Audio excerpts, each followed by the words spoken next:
Folks, the date is June 20th, 2026, and I spoke these words. Now my initial thought, and well my only thought, is maybe Snezhnaya has some anti-celestial warding device, or more generally a device targeting the constitution of celestial beings and or gods. We have obtained a source of anti-celestia energy. To prevent such an intervention via the anti-celestial warding device, targeting beings from Celestia, which would include PAIMON. Folks, the date is August 11th, 2026, but the script was written August 7th, 2026, and I spoke these words. Let's say they made this thing, this tool, this object. That thing is coming with me. Bearing no moral value. It's worthless anyway. The curse of knowledge, folks. I suppose now there's nothing to do but wait for the masses to sit and praise me in the comment section, because I'm never wrong when it comes to Celestia theories. So with this in mind, listen closely to what I'm about to say. Snezhnaya will be dying next patch. We know why. The Tsarista will be dying next patch. We know why. Piero will be dying next patch. We know why. Paimon will be dying next patch. We know why. The Traveler will be dying next patch. We know why. And it's cause RONOVA, the ruler of death, will wipe from the earth the scum and heathen who oppose the side of democracy and join Anastasia in communism. The story starts, for all intents and purposes, in Snezhnaya. We see a bunch of reindeer as we illegally cross the border into the motherland using our patented caravan, and it's not before long Paimon starts feeling cold, heavy, and dizzy. We suggest maybe turning around, but Paimon says, nah, she's chill. Ha! Chill, get it? A blizzard appears, so we decide to take refuge in a nearby cabin across the bridge.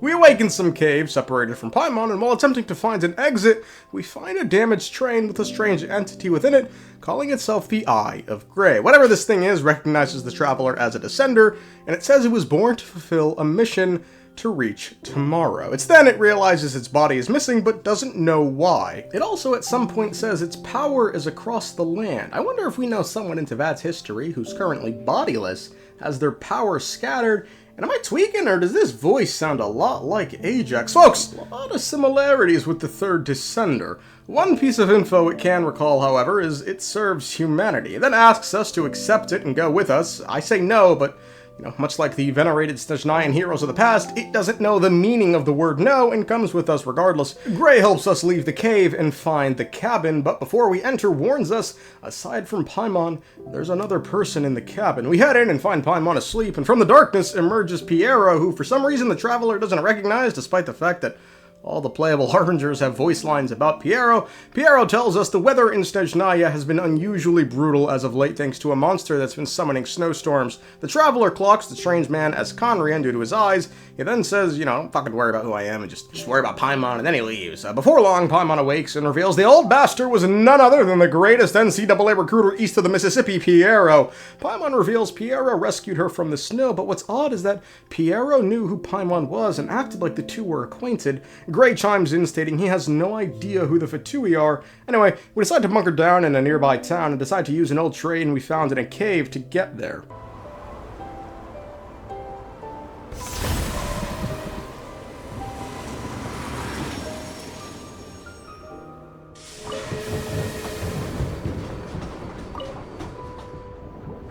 Heading north from here, we will soon arrive at...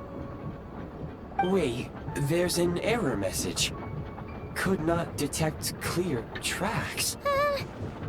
What exactly does clear mean? Brace for impact, friends! Preparing to enter impromptu flight mode.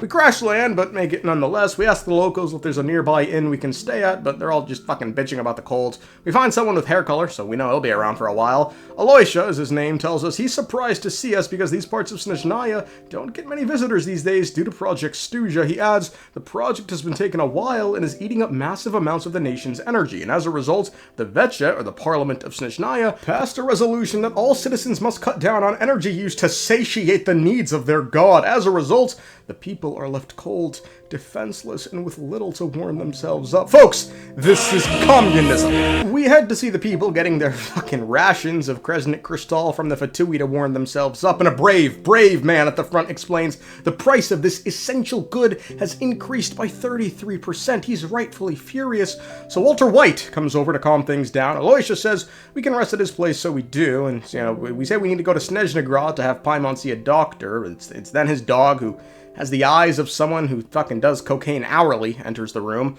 Before we leave, however, we help Aloysia expose the real reason, behind why Kresnik Crystal's fucking prices are just skyrocketing. Turns out, in a story beat MiHoYo has never done before, the friendly Walter White NPC was actually hoarding crystals in his cellar in conjunction with the mayor to make money.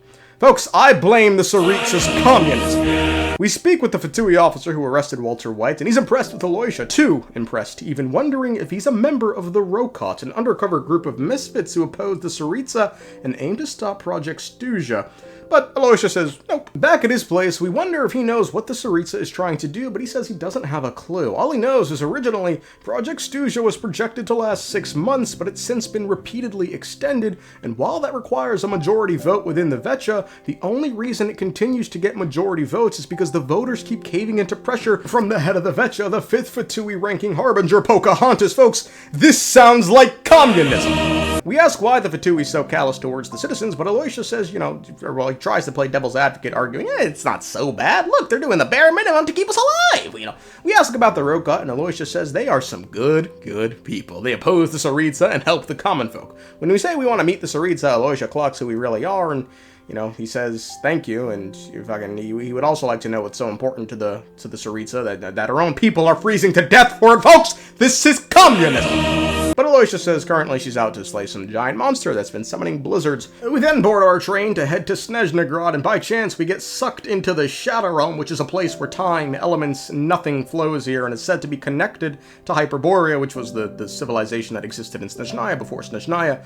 We find Gray, and he says his creation has something to do with the Shadow Realm, but data is missing, so we don't learn fuck all. Still, he gives us a gun and tells us where the exit is. Naturally, I'm phenomenal at shooters, so this section was a breeze for a former Call of Duty lord such as myself. Hey, let me tell you, back in my heyday, I was gunning down pros. See this screenshot? Recognize any world champions here? I dismantled them. After leaving the Shadow Realm, we learned Gray was apparently made during Hyperborea. Interesting. We finally make it to the big city and take Paimon to a hotel to have her rest. A doctor comes in, checks her, and says nothing of value. We order Paimon to get some rest and head to the Gloop-Off to see if we can get Child to snitch on the Tsarista's plans, but Tsarista shows up instead, and we have tea time with her, and she reveals Child has become something of a politician within the Vetcha. Apparently, this line of work started when Capitano left for Notlan. He ordered his men to go to Child because Capitano didn't plan on coming back. Turns out, despite not speaking to him much, Capitano liked Child. He was, however, furious after learning of what Child did in Liyue. They really took the best one from us, huh?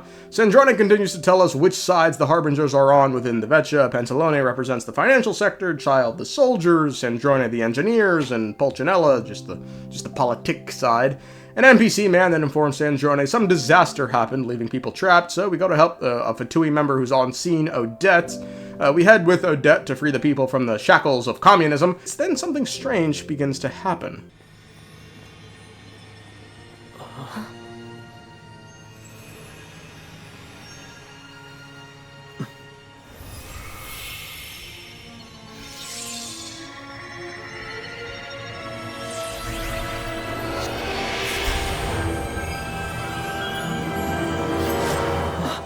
What is that? I don't know. It's back? Guess it has family.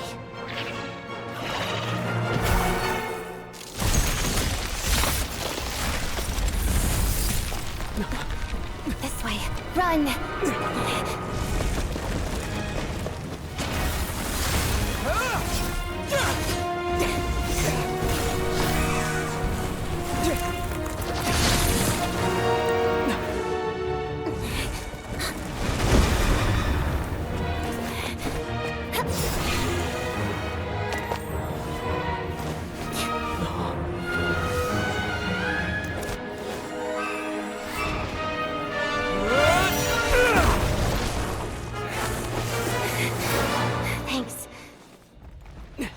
get out of here.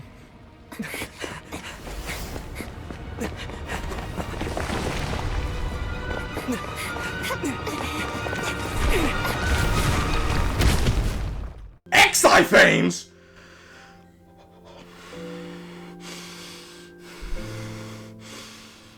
Snezhnaya introduces us to Odette. Apparently she's a ballerina, was the top student, daughter of Signora, so much so she's adopted daughter, I guess. I don't think that joke was clear enough. So she's next up to become the fair lady. Back in the city, we run into Child, who was doing some politician stuff, and says the mock vote for whether or not to continue Snezhnaya went terribly as opposition to the project grows. Instead, the traveler interrupts and asks a question that for a moment makes me proud. It sounds to me like everyone's tearing their hair out trying to figure out how to deal with opposition to Project Snezhnaya. But what exactly is this project's purpose? And how can it be so important that even people like you two refuse to stand up for the ordinary people of Snezhnaya? Interesting. I gotta hand it to you, comrade. You sure don't mince your words. Excuse him? What does he mean, refuse to stand up for ordinary people? Oh my gosh. How does he dare speak to the Harbingers like that? Child then says something very interesting as a rebuttal. He says he's on our side and, holds the same opinion as us, and the only reason he hasn't cast a no vote to continue Snezhnaya is because the Tsarista would never let him get away with it. This democracy is a scam, folks! This is communism! Child then says the usual, the Tsarista's, thinking long term and some may die, but that's okay. Snezhnaya then tries her best to convince us she's not blindly loyal to this. And Child then says, realistically, the Tsarista must care about Snezhnaya. Look, she's off to go kill a monster.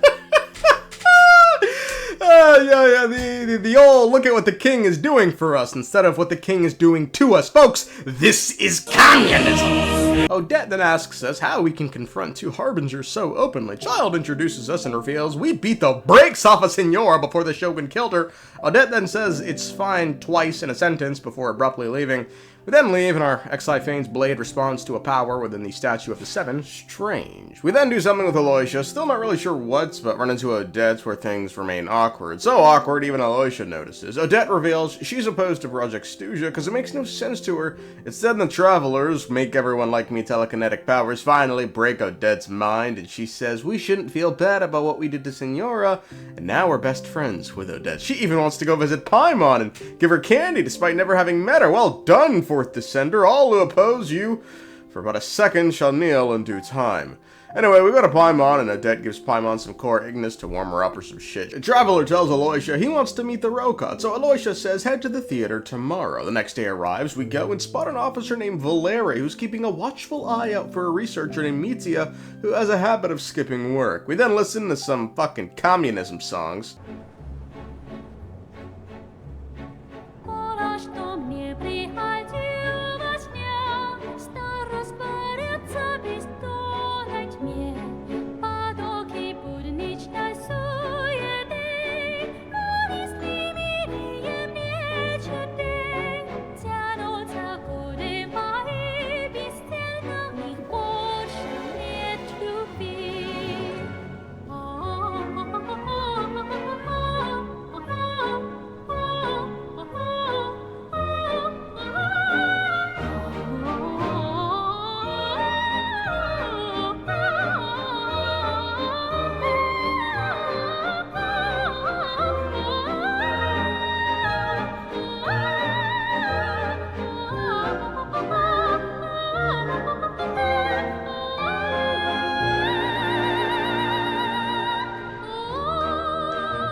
Backstage, we learn both Voyjanitsa and Aloysia are Rokot. What a shock. Apparently, we are now also Rokots. Part of the ship, part of the crew, baby. We learn the two are after a guy named Chuganov who runs a manufacturing plant and is currently breaking energy laws. They're trying to get evidence to get him locked up, so Voyjanitsa is meeting with a researcher named Mitya later tonight. At the time of the meeting, we make ourselves scarce by sitting a whole 2 tables away to eavesdrop. The two talk a lot about a lot of bullshit, but eventually get to Snezhnaya. Mitya reveals the project requires the energy from stellar linchpins, which for those unaware is the third Descender's power, a power from beyond this world. world, but when Mitya nearly reveals what all that energy is going to be used for, his commie scarf silences him using force. Folks, this is communism! Mitya then leaves in a hurry and Valeri then appears, but it's too late and leaves. When we pay for our tab, we learn Mitya already paid for it and left a note saying he loved having dinner with the three of us. Back with Paimon, we begin to suspect the new energy source being made for Project Stuja is the source of Paimon's ailment. 2 days later, we decide to listen in on a Vecha meeting with Voydenitsa and a batshit reporter who was, unironically, the highlight of this dreadfully boring section, which, if by design, because politics, well played. Anyway, during the meeting, we learn of a person named Lelik, a Rokot, whose sole purpose is to stop Project Stuja by forcing people to vote no on the project by any means necessary. Anyway, they then vote on Stuja and vote to continue it with the smallest margin yet. Chuganov switched his vote to no due to Lelik getting to him somehow. After the meeting, we decide we need to meet this Lelik, but Child and Sintron laugh at this idea. The infamous Lelik is the perfect spy, leaving no traces. Not even the rooster has been able to uncover their identity. Lelik has gone unmasked for months, and not a single clue has ever... We deduce their identity in about 3 seconds. Lelik is Odette, and head back to Paimon to reveal we think it's Odette because she's trained with the Fatui. Her dad died during Project Stuja. 2 days later, we head to the theater to speak with Odette, but the atmosphere, something seems off. Inside, there aren't many people as today's a rehearsal. We were supposed to come with Tonya, Child's sister, but can't spot her, so we simply take our seat and watch the dance of communism.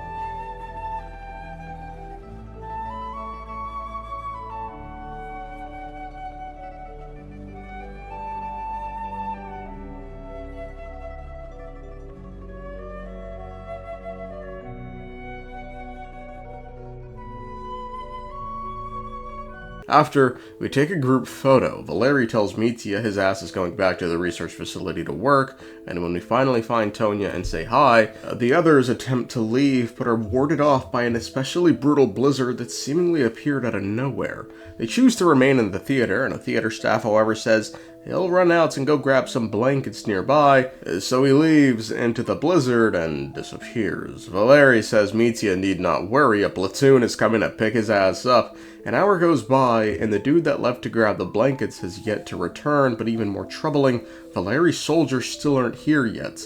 Aloysia decides he's gonna brave the snowstorm, and a few moments later he returns looking remarkably more handsome and sexy, might I add, and says something's wrong. He spotted not a single soul out there in the storm. It isn't right. Everyone decides to spend the night in the theater, and we check in with Amal. Shram, the mercenary, is cracking jokes. Tonya's got a cough, but is alright otherwise. 2 rich aristocrats are complaining about first world problems, and Voydenitsa is excited, seeing how lively the backstage area is. We introduce ourselves to Mitya and Valeri, and Mitya asks if we know why Odette keeps looking at him funny, but we don't. When we speak to Odette, however, she says she doesn't know Mitya, but has a feeling he's dangerous. Later, everyone heads to sleep, and when we sleep, we have the most strange dream. We awake in a tower with Mitya and the 2 aristocrats from earlier. Mitya says, we've been doing this our whole life. We just need to run up the tower to escape the black mist, so the 4 of us do. The 2 aristocrats decide they've had enough.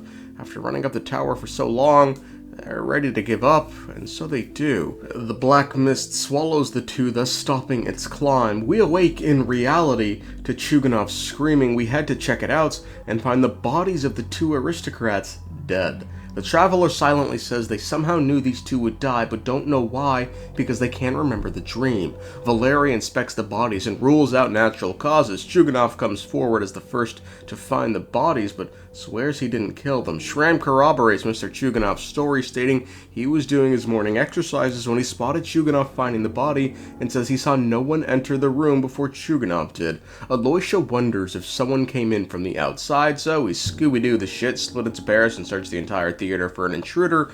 No one finds any traces of a break-in, however, which means the killer is standing right here, right now. Chuganov takes the reins and immediately suspects Lelik, given the two aristocrats were rich. He reveals he was threatened by Lelik to vote no on Project Stuzha. He then begins freaking out, demanding Lelik reveal themselves, which Odette is unimpressed by. Some among the group begin panicking, thinking they should leave, but Valery makes it clear no one is going anywhere. We meet up in private with Aloysia and Voydanitsa and share with them we think Odette is Lelik.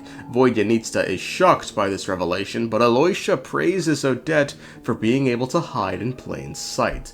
We decide to confront Odette, and she says, yeah, she's Lelik, but she didn't kill anyone. She then says she's going to reveal her identity to everyone. Are you sure you don't need a second opinion? Given the circumstances... Mr. Valery! What? Chuganov goes ballistic, demanding Valery arrest her, but he holds off on that for now, opting instead to keep a watchful eye on her. Elsewhere, Voydanitsa coaxes Tonya into a Faustian deal to become her #1 fan for life. When the others voice opposition to what they've just observed, Voydanitsa tells them to fuck off and begins singing some sort of fish song. Shram tells Voydanitsa she doesn't need to be nervous. Voydanitsa asks if she looks nervous, but Shram says no, she sounds nervous. As a water imp, Voydanitsa is baffled Shram was able to understand the emotion in her singing, as that's something only other water imps should be able to do. Shram simply says he has a close friend who too is a water imp. Tonya's yawn makes us think we should all sleep, and on Aloysia's suggestion, we all sleep on the stage. However, we, Valery, and Odette will remain awake in shifts, not only to keep an eye on Odette, but to ensure no one else is murdered in their sleep. Valery's shift ends, so we had to wake Odette up by staring intensely at her. Finally, alone with Odette, she asks us if Senora had any final words. We say no, but I'm pretty sure that, it was something about filthy rats. We ask Odette if she misses Senora, and she says no. Senora was ruthless and abrasive and brutal to the point that Odette no longer feels pain. The old Sertology training regiment, I see. Odette then reveals the core Ignis she has was a gift? I don't know if gift is the right word. It was a mark from Senora, a sign of her approval, yes, but also a way to track Odette whenever she wanted. We then switch gears to Stuzha, asking what she knows about it, and she says the goal of Stuzha is to create a weapon for the final battle against the Heavenly Principles. The weapon itself was built in Nod Cry, now all it needs is energy. Valery seemingly overhears everything, so we had to sleep to a fucking staring Odette. We find ourselves back in the tower with two more members of the group, and same as last time, we just gotta head up the tower to escape the Black Mist. Eventually, they also give up running, submit to the Black Mist, and further up the tower we find Odette, but soon get waken up by Voydanitsa telling us two more are dead. Once again, it's the same two we saw in our dream give up to the Black Mist.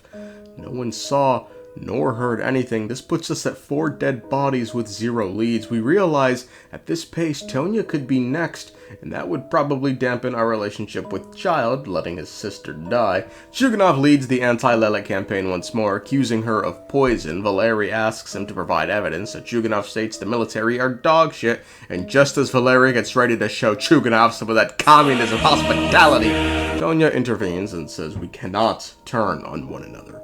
Mitya then speaks up and says what we're most likely dealing with here is a supernatural event. Odette recalls then once hearing the theater is indeed haunted, so we decide to look for clues, and the logbook reveals there's one other person unaccounted for among us in our group. We wonder if someone snuck in without a ticket, but rule that out. We find Voydanitsa's journal, and she's pretty chill about it.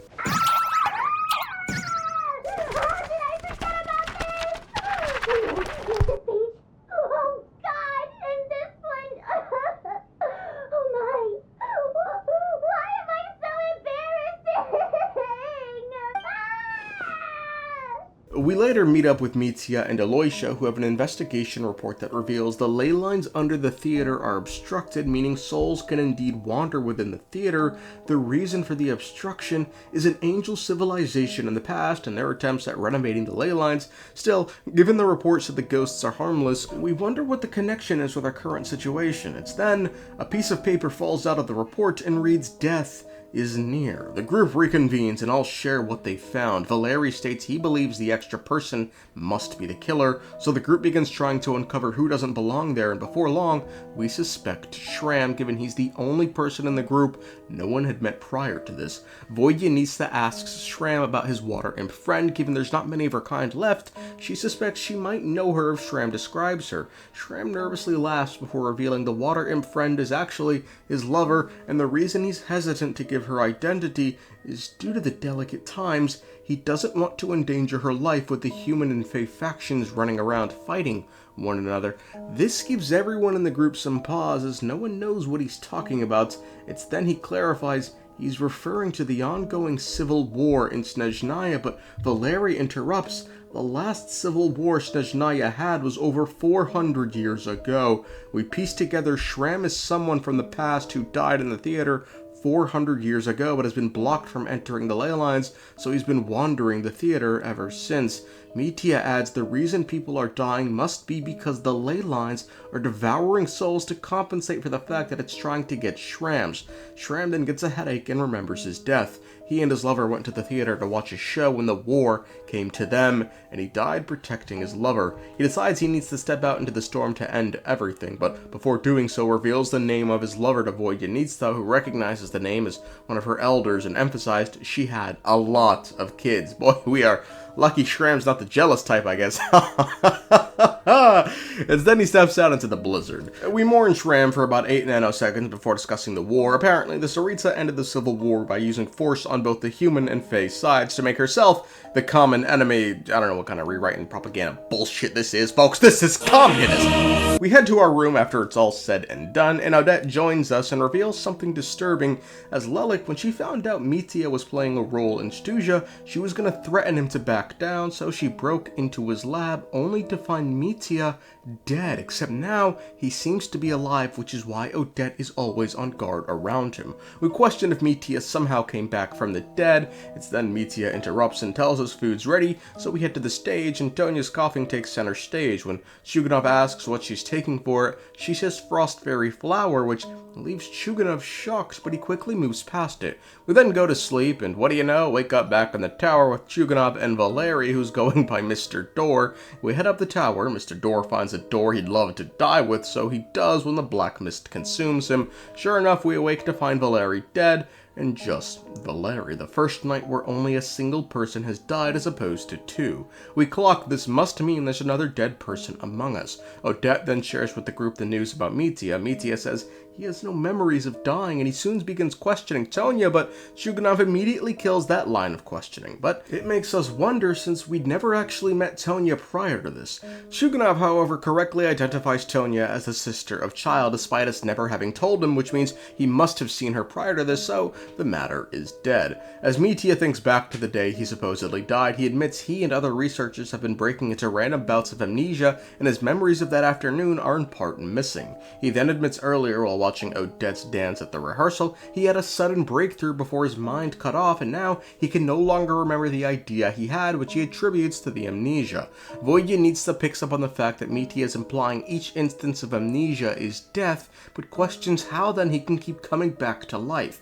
Mitya is excited to test it, however, as worst case, if he dies, he comes back to life, so he heads into the blizzard and disappears. We talk about some pussy shit, and Voyanista sings a song of communism.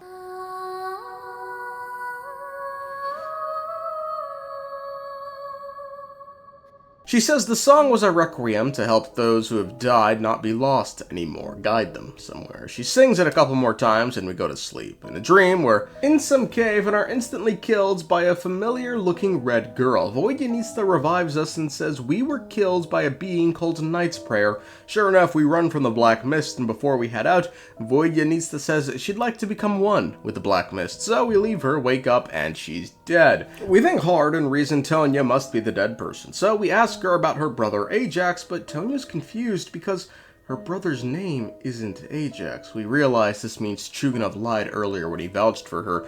We press him on why, and it's then Tonya begins to remember her life. She was sick with frostbite and always in the hospital. She and her brother eventually snuck out of the hospital to head to the theater where she died. We ask why the fuck she's been going by Tonya then if that's not her name. She says she thought it was a code word or some shit.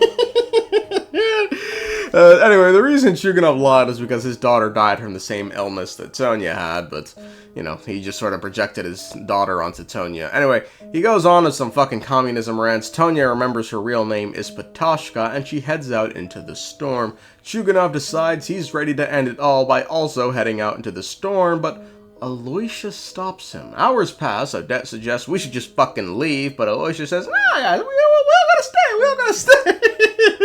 It's then there's a knock at the door. It's Mitya. Aloysia questions how the fuck he made it back, and Mitya reveals he heard a song that guided him back here. We realize it was Voyanitsa's Requiem. Mitya then reveals something odd. When he stepped outside, there was nothing. No building, roads, bridges, nothing. Further, the fact that Voyanitsa's song for the dead guided him back here means this is his soul and not his body, and given there's no difference in Mitya from the rest of us, this means we're all dead. We are all souls wandering the afterlife, and that snowstorm is never going to end. Two of us, however, Shram and Tonya, died much earlier than the rest of us, and at the very least, they are back in the ley lines thanks to us. None of us remember dying, but it's then Mitya remembers seeing something right before death, and on his hand drew a symbol in blood which we recognize as RONOVA, the shade of death, and I guess this is the first time Mitya has looked at his left hand this entire time? I didn't get this point. They said he drew this symbol on his hand in blood. He never looked at his hand? It's then we realize the true meaning of the notes, death is near. One of us is RONOVA in disguise, who's been watching everything unfold, pulling the strings all along like the brilliant goddess she is. As for who, we immediately single out Aloysia, questioning why he sat on the sidelines the entire time, only intervening to suggest something radical, like everyone stay in the theater or let's all sleep on the stage. Aloysia brilliantly pushes back on this, telling the commie traveler to fuck off, but then Mitya asks, what happened to the real Aloysia? When did they switch? And it's then we realize it happened when Aloysia left to check out the storm. Who returned wasn't the real Aloysia. Feeling gracious, Aloysia, please? Get him, boys. Get him. Feeling gracious, Aloysia speaks. Not bad. Well, since you've backed me into a corner, I suppose there's no point in keeping up the act anymore. You're the Grim Reaper? I am no such tired cliché. Mortals should address me as the ruler of death. Yes, ma'am, I will! RONOVA graciously reveals that yes, the ley lines yearned to collect the souls of the deceased Shram and Patashka, so it kept eating souls till the two were collected. However, RONOVA is fully well capable of ferrying souls and shows just as much by smiting to non-believers in the presence of the other heathens! Mitya, in a communist manner, accuses RONOVA of murdering them, but RONOVA brilliantly says no, she didn't. She simply activated the curse of death. Hold your tongue. By all rights, you shouldn't even be allowed to speak with me. Yes! RONOVA blames those bitch-ass, good-for-nothing angels in the past for fucking up the ley lines here. RONOVA graciously then explains the situation. She needs the souls of all those afflicted with the curse of death to go to the ley lines to have a complete death, because if they don't, then they will forever be suspended between life and death. Now again, the reason it's been such a trouble here is because those bitch-ass angels in the past broke the fucking ley lines under the theater, meaning it can only accept 2 souls a day. Mitya clocks this means they'll escape her control if they never make it to the ley lines. If you have the authority to guide souls, why didn't you just show yourself and get it over with? Bite your tongue, heretic! Seek to understand the mind of a god?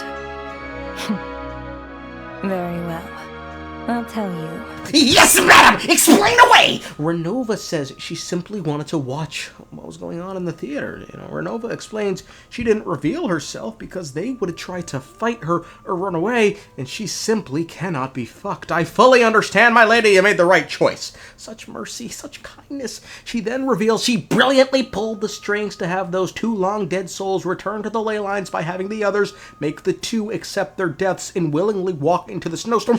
Brilliantly played, goddess! And further, because her brilliance knows no bounds, the ley lines were devouring 2 souls a day for free, meaning the curse of death would be fully activated, so she just got to sit back and watch the show unfold. Now, there is a tiny wrinkle thanks to that fucking Demonfish's song. The soul Metia has yet to enter the ley lines because, again, Voidyanista's song guided his soul right back here, but he's already been marked, and come morning his ass is headed to the ley lines. Traveler, however, is a no-go. They cannot enter the ley lines as they're a descender.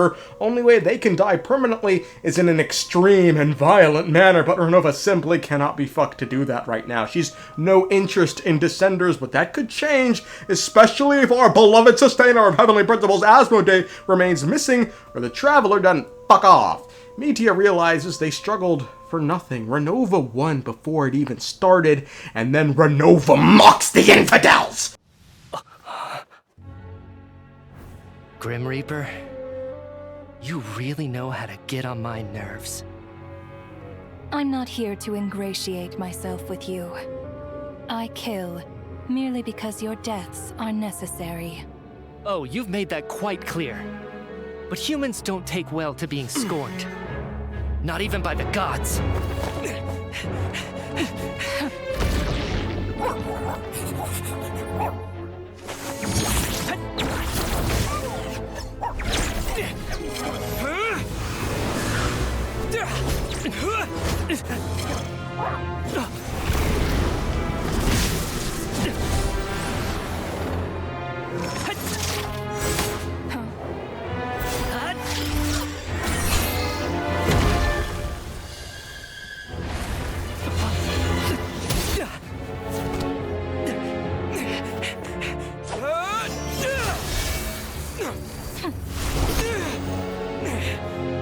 This is futile. You must know that you are powerless against me in my own domain. I suggest that you save your strength. For what? Maybe we can't change it. But if nothing else, we can at least teach you to have some respect for the dead. Audacious.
We awake in the theater, but no one remembers anything until Metia then remembers. That's pretty much what happened.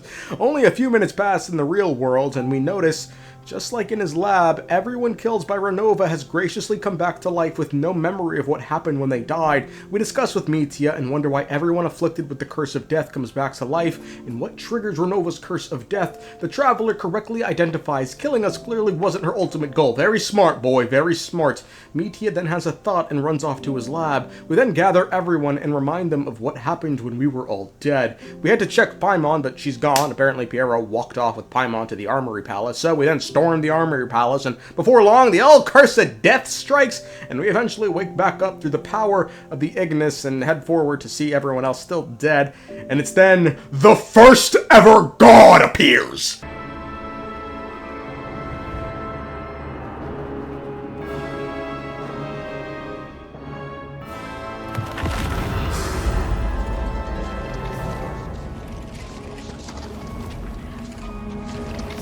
RONOVA warns the Traveler, do not interfere with Snezhnaya. This dying nation will cling to the Descender out of desperation to achieve their goals. The Traveler then just says some fucking commie shit, and RONOVA says, when Judgment Day arrives, not even a fucking Descender will live!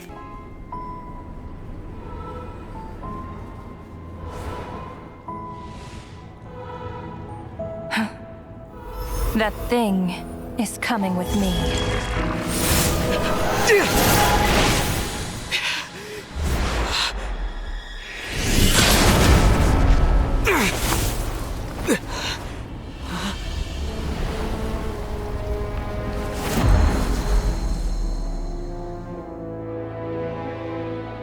You awoke sooner than I thought. The curse of immortality is stubborn, unable to enter the ley lines, yet not content to remain a spirit. Ruler of death, what do you want? You perplex me. Both you and you. That thing may be a creation of Celestia, but it possesses none of Celestia's power, let alone authority. Your obsession with it baffles me. No matter, the resurrection will soon begin. It's worthless anyway. I'll reclaim it next time.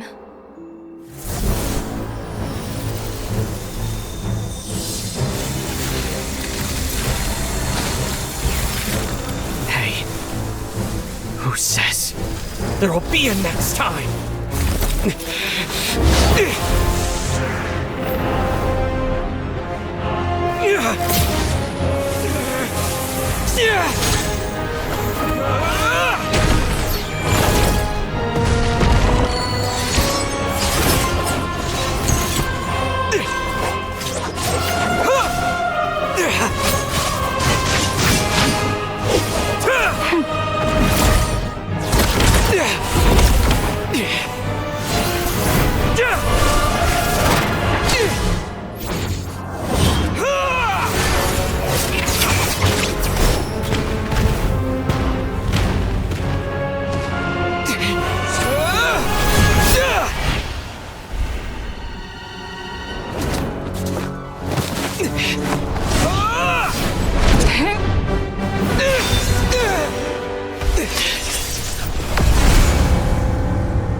Paimon says Piero and Mitya used some energy on Paimon to cancel out the other energy that was affecting her. Piero reveals he spent some time with Paimon in the past. Mitya then says they gotta put Project Stuzia on hold, to which Piero concurs. The project will remain paused until RONOVA has been dealt with. Blasphemy!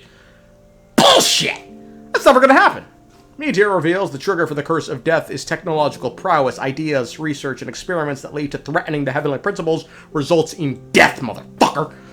but temporary, albeit short-lived death, as because mercy, because RONOVA's a merciful god. At the theater, Mitya had a grand new idea, and so everyone in the theater died, and it was further complicated by the fact that the ley lines under the theater were fucked, so they couldn't, have complete deaths, and that's why RONOVA had to do the whole fucking rigmarole. Rigmarole, that's a tough word to say. Because when the curse of death happens, all life in a certain vicinity ceases. So, as it stands, as long as the curse of death exists, they can't do shit. Mitya questions, however, why RONOVA wouldn't just outright kill them. Mercy! The answer's mercy, you ungrateful bastard! You're saying even the ruler of death has limitations we don't know about? The limitation is mercy! Our goal is the heavenly principles. Ah, shut the fuck up, you fucking Cadrian! Traveler correctly wonders if Snezhnaya is fucked. They are. They most certainly are. He's a smart one, I'm telling you. We talk with Piero, and he reveals the light realm and elemental energy attacks are useless against the heavenly principles, so they've gone with third descender energy to create anti-celestia energy. Piero reveals the Gnosis will serve as a bargaining chip for when the Tsarista confronts the heavenly principles. So, but, he says that's all he can share, so, we should ask her about it. Piero then looks us dead in our eyes and says, we gotta take down the heavenly principles because Conria and Hyperborea were wiped off the map. Gee, I wonder why those two nations were wiped off the map. Is he gonna share? Of course not, he's gonna fucking share. He says the Tsarista wants to seize the authority to reconstruct the world. Really? Socialize the goods? Folks, that's communism! Look forward to it. It will be a world beyond your imagination. Yeah, this is spoken like a fucking cult leader. Piero then reveals Paimon was, fucking ill from the anti-Celestia energy because she is a creation of Celestia, but she lacks all the cool parts, so fuck her. Piero managed to pull down Paimon, tried giving her to King Ermin. He didn't want fucking Paimon, so Paimon lived with Piero, and Paimon says, we must have been quite close, huh? But Piero says, hell no. Hell no. Barely acknowledged her existence, but she's pure, so he likes her now, or fucking some shit. That's the end of the questions. Why the fuck didn't the Traveler ask Piero about his sibling? Wanderer told us a while ago the sibling lived with Piero for a time. We just forgot? Piero then recruits the Traveler to his side. Hey, I keep telling you, man, best NCAA recruiter. Paimon then asks to see Mistelton, and Piero says, sure, fuck it. Yes, spy! Good intel, good intel! She got the camera eyes that Celestia can see. And look at this pussy ass weapon. That shit ain't gonna do shit. Anyway, Odette goes to Signora's tomb, and we watch her dance on that nigga's grave. I understand her hatred. The Fatui robbed her of the life she should have had. I never opposed her dancing. Yet still I became an enemy of her ballet. I'll just keep my distance. Many despise me. I'm used to it. You're certainly not one to shy away from confrontation. But children, they need a different approach. I'm hardly the most maternal figure. Yet, she is a child. In my experience, while a father commands authority, he must still yield to love. You should tell her what you think about her dancing.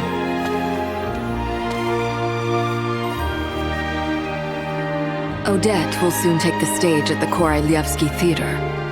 This could be your chance. Geonosis secured. It went smoothly. I'll be there. Have them send me an invitation.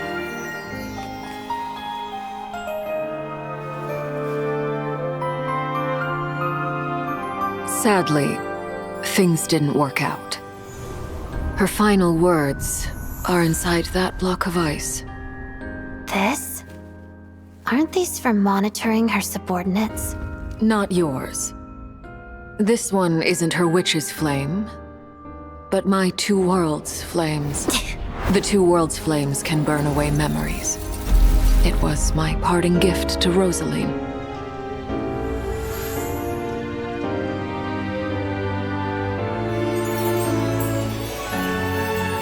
If all goes to plan, she and I will both live to see the Tsarista succeed. I believe she'll find peace. But if anything happens to me, she needn't follow in my footsteps. The cryo energy will fade away in time. Then the two worlds' flames will burn away all memories of the Fatui. She'll be free to dance. She deserves this. I will handle the aftermath. The choice is yours, child.